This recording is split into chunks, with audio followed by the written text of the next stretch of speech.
प्यारे बच्चों नमस्कार। मैं राकेश विश्वकर्मा उत्कृष्ट विद्यालय बौरियन से आज हम पुनः कक्षा 12वीं भौतिक शास्त्र के एक नए प्रश्न के साथ उपस्थित हुए हैं। यह प्रश्न भी बहुत ज़्यादा इम्पोर्टेंट है। अपन देखेंगे आज कि धारावाही वृत्तीय कुंडली के केंद्र पर चुंबकीय क्षेत्र की तीव्रता का मान कितना होता है।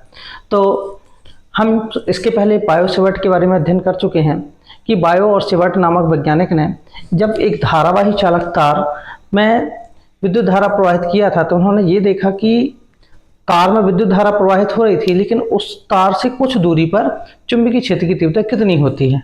और उन्होंने यह ज्ञात करके बतलाया था कि धारावाही चालक तार से कुछ दूरी पर चुंबकीय क्षेत्र की तीव्रता का मान μ0/4 पाई IDL sin थीटा मान कितना होता है, r² होता है।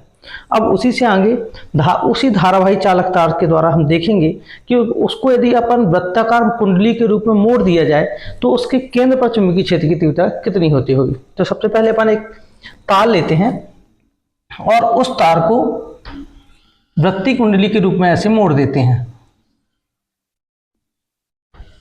माना XY एक धारावाही चालक तार है, एक धारावाही चालक तार है जिसे O केंद्र तथा R त्रिज्या की एक वृत्तीय कुंडली के रूप में क्या किया गया है, मोड़ा गया है। माना XY एक धारावाही चालक तार है जिसे क्या किया गया है, O केंद्र तथा R त्रिज्या के एक वृत्तीय कुंडली के रूप में क्या किया गया है, मोड़ा गया है। अब इसमें माना कि I विद्युत धारा प्रवाहित हो रही है, ये I धारा हो गई। जैसी धारा इसमें प्रवाहित होगी, ये धारा कैसे X से Y की इस प्रकार से धारा प्रवाहित हो रही है, तो तार में कौन सा क्षेत्र उत्पन्न हो जाएगा, विद्युत क्षेत्र, जबकि उसके चारों ओर कौन सा क्षेत्र उत्पन्न होगा, चुंबकीय क्षेत्र। हमको ये ज्ञात करना है कि वो जो केंद्र पर जब जैसे इसमें धारा प्रवाहित होगी तो तार में विद्युत क्षेत्र उत्पन्न हो रहा है, जबकि चारों ओर चुंबकीय क्षेत्र उत्पन्न हो रहा है, तो उसके केंद्र पर चुंबकीय क्षेत्र की तीव्रता का मान कितना है, यह अपन क्या करेंगे, ज्ञात करेंगे। तो यही अपन लिखते हैं कि माना XY एक धारावाही चालक तार है जिसे O केंद्र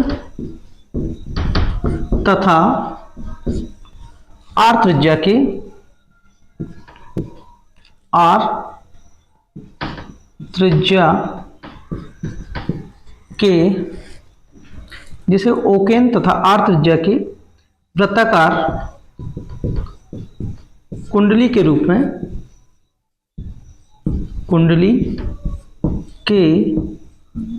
में मोड़ा गया है। ठीक है। माना कि XY एक धारावाही चालक तार है जिसे क्या किया गया है, O केंद्र तथा R त्रिज्या के, केंद्र O है, त्रिज्या कितनी है, R है, O केंद्र तथा R त्रिज्या की वृत्ताकार कुंडली के रूप में क्या किया गया है, मोड़ा गया है। माना धारावाही चालक तार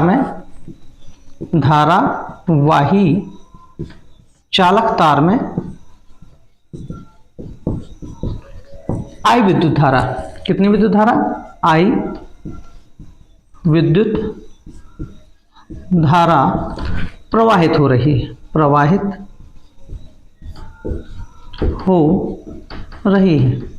इसमें कितनी धारा प्रवाहित हो रही है, I विद्युत धारा।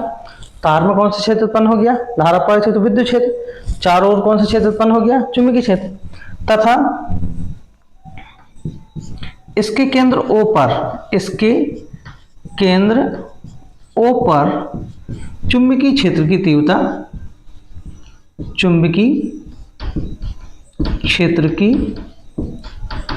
तीव्रता ज्ञात करनी है। ठीक है। जैसे ही धारा प्रवाहित हुई तो तार में विद्युत क्षेत्र, चारों ओर चुंबकीय क्षेत्र, अतः उसके केंद्र O पर हमको चुंबकीय क्षेत्र की तीव्रता क्या करनी है, ज्ञात करनी है। अब केंद्र O पर चुंबकीय क्षेत्र की तीव्रता ज्ञात करनी है तो इसके लिए हम क्या करते हैं कि ये जो धारावाही चालक तार है इसे अनेक छोटे छोटे टुकड़ों में, ये छोटे छोटे जो टुकड़े होते हैं इन्हें कहा जाता है अल्पांश।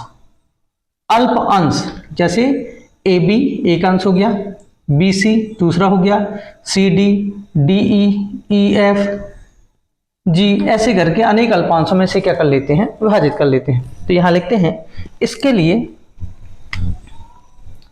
लिए धारावाही चालक तार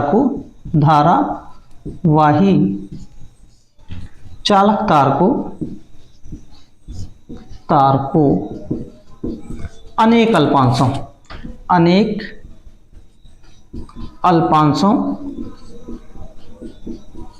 अल्पांशों कौन कौन से हो गए, जैसे A B comma B C comma C D dash dash dash आदि में विभक्त करते हैं। अब क्या करेंगे, इसके लिए धारावाही चालक तार को A B B C C D ऐसे करके अनेक अल्पांशों में विभाजित कर दिए। अब सर्वप्रथम हम क्या करेंगे कि ए बी अल्पांश के कारण, ये जो अल्पांश है इसके कारण केंद्र ऊपर चुंबकीय क्षेत्र की तीव्रता ज्ञात करेंगे। तो लिखते हैं सर्वप्रथम ए बी अल्पांश के कारण, ए बी अल्पांश के कारण केंद्र O पर चुंबकीय क्षेत्र की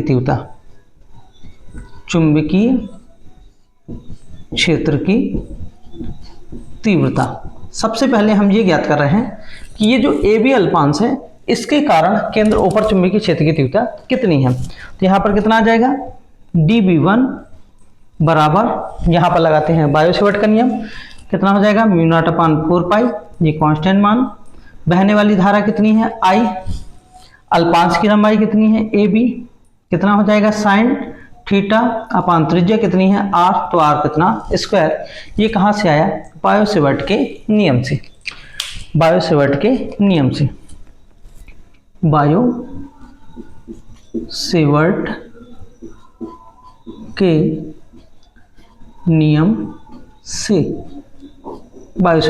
से आ गया। अभी किसके द्वारा ज्ञात किए हम, ए बी अल्पांश के कारण। अब किसके द्वारा ज्ञात करेंगे, बी सी अल्पांश के कारण। इसी प्रकार क्या बी सी अल्पांश के कारण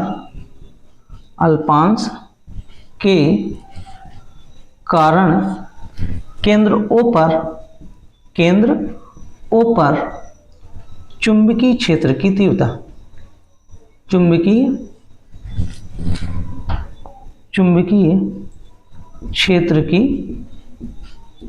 तीव्रता, कितनी हो जाएगी, dB2 बराबर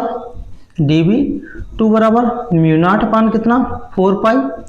बहने वाली धारा तो वही है, अल्पांश बदल गया, ए बी की जगह कितना हो गया B C sine theta upon कितना हो जाएगा आर स्क्वायर।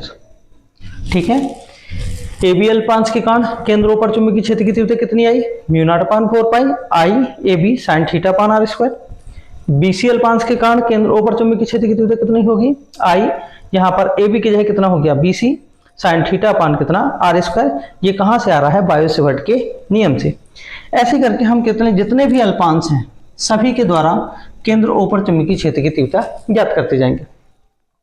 अब यहाँ पर हम क्या स्पष्ट करेंगे कि चूंकि धारावाही जो वृत्तीय कुंडली है, ये जो धारावाही वृत्तीय कुंडली है वो वास्तव में किससे मिलकर बनी हुई है, अल्पांशों से। तो यहाँ पर हम स्पष्ट करते हैं कि चूंकि धारावाही वृत्तीय कुंडली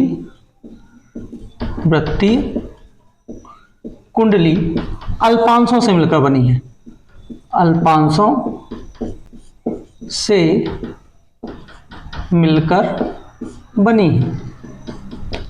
ठीक है। धारावाही वृत्तीय कुंडली किससे मिलकर बनी है, अल्पांशों से, क्योंकि अपन ने शुरुआत में ही लिखे थे कि इसके लिए धारावाही वृत्तीय कुंडली धारावाही चालक तार को अनेक अल्पांशों में विभाजित करते हैं। तो हम धारावाही वृत्तीय कुंडली को चूंकि अल्पांशों से मिलकर बनी है, अतः धारावाही वृत्तीय कुंडली के केंद्र पर चुंबकीय क्षेत्र की तीव्रता, अतः धारावाही वृत्तीय कुंडली के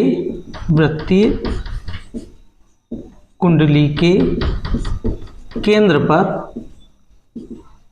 चुंबकीय क्षेत्र की तीव्रता dB बराबर कैसा आ जाएगा, धारावाही बत्ती कुंडली के केंद्र पर चुंबकीय क्षेत्र की तीव्रता, तो हम क्या करें कि जितने अल्पांशों के द्वारा केंद्र पर चुंबकीय क्षेत्र की तीव्रता ज्ञात की है, उन सभी अल्पांशों के द्वारा जितनी चुंबकीय क्षेत्र की तीव्रता निकल रही है उनको सबको क्या कर दिया जाए, जोड़ दिया जाए। यानी कितना हो जाएगा, dB1 plus dB2 plus dB3 plus dash dash dash, जितने भी अल्पांश होंगे, जितने अल्पांश होंगे सभी के द्वारा चुंबकीय क्षेत्र की तीव्रता ज्ञात करेंगे केंद्रों पर, और जितने आए जब केंद्र पर ज्ञात करने होगा, धारावाही चालक तार के द्वारा ज्ञात करनी होगी केंद्रों पर, तो जितने भी अल्पांश के द्वारा चुंबकीय क्षेत्र की तीव्रता निकलेगी उन सभी को हम क्या कर देंगे, जोड़ देंगे। कितना आ जाएगा यहाँ पर, dB बराबर dB1 का मान कितना है, ये वाला मान रख देते हैं, mu not upon 4 pi I A B sine theta upon कितना, आर स्क्वायर, प्लस dB2 का मान कितना है, म्यू नॉट अपान 4 पाई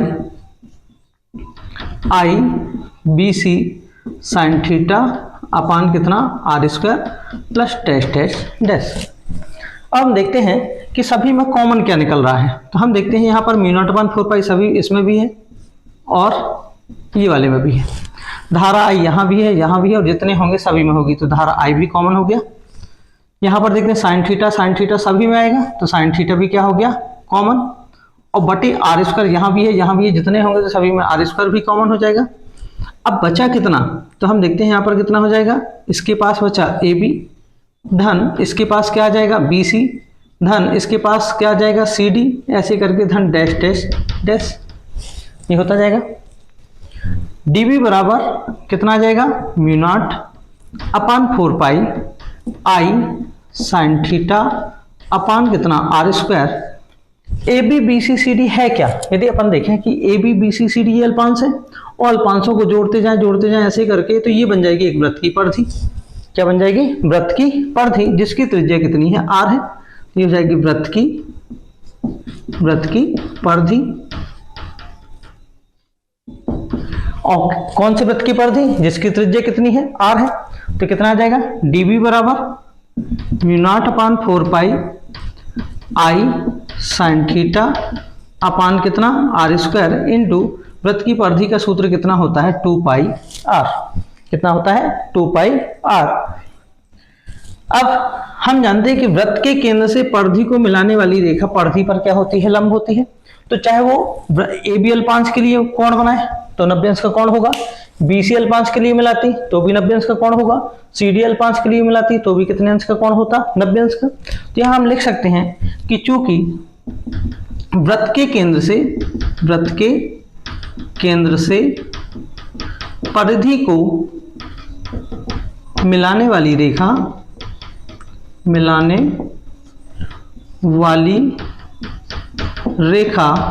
परिधि पर लंब होती है, अर्थात थीटा बराबर कितना होगा, 90, कितना हो जाएगा, dB बराबर म्यू नॉट अपान 4 पाई कितना आई साइन कितना हो जाएगा 90, थीटा की जगह अपन कितना मान रख देंगे 90, बटे कितना हो जाएगा आर स्क्वायर इंटू कितना हो गया 2 पाई आर।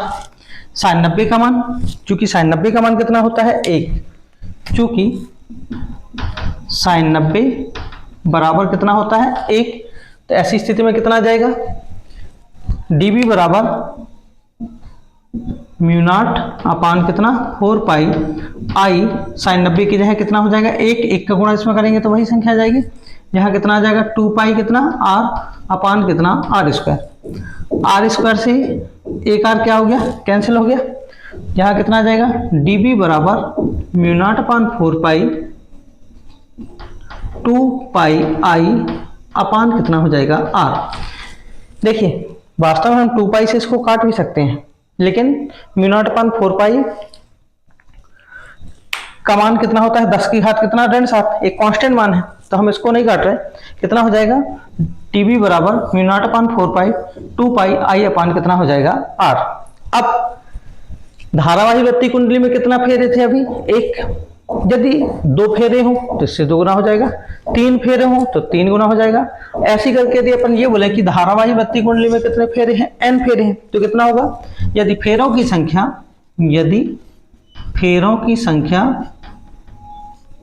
की संख्या कितनी हो, n हो, n हो तो चुंबकीय क्षेत्र की तीव्रता कितनी होगी, dB बराबर 1 है तो 1 गुना, 2 है तो 2 गुना, 3 है तो 3 गुना, n है तो n गुना, अर्थात म्यू नॉट अपान 4 पाई कितना हो जाएगा 2 पाई n I अपान कितना हो जाएगा r। यही धारावाही वृत्तीय कुंडली के केंद्र पर चुंबकीय क्षेत्र की तीव्रता के लिए क्या है, व्यंजक है। इस प्रकार हम एक आसान तरीके से धारावाही वृत्तीय कुंडली के केंद्र पर चुंबकीय क्षेत्र की तीव्रता का मान क्या कर सकते हैं, ज्ञात कर सकते हैं। और यह क्वेश्चन परीक्षा में अनेकों बार पूछा गया है, अतः सभी मेरे ख्याल से सभी बच्चों को समझ में आ गया होगा।